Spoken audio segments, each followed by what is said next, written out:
कराची में तातीलात के बाद सेशन शुरू होते ही निजी स्कूलों ने मनमानियां शुरू कर दी हैं। कोरंगी में निजी स्कूल ने अचानक फीसों में इजाफा कर दिया। वालिदैन के एहतजाज पर स्कूल इंतजामिया को शोकाज नोटिस जारी कर दिया गया है। शोकाज नोटिस में क्या कहा गया है बताएंगे डॉन न्यूज के नुमाइंदे सैयद वसीम। जी वसीम बताइएगा।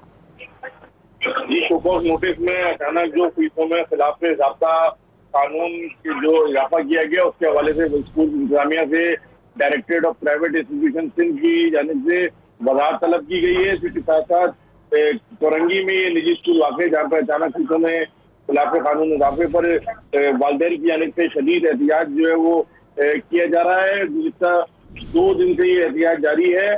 वालिदैन ने जब आज स्कूल के दरवाजे के सामने एहतियात किया और मीडिया उसको वहाँ पर कवर करने पहुंचा था एहतियात को, तो स्कूल इंतजामिया की जानिब से जो है वो मीडिया के नुमाइंदगान के साथ भी जो है वो तकरार का वाक़या पेश आया है और अब जो है वो बाकायदा स्कूल के खिलाफ जो है वो कार्रवाई करते हुए स्कूल को शोकाज नोटिस जारी कर दिया गया है। जी बहुत शुक्रिया वसीम आपका तफसीली तौर पर आगाह करने के लिए।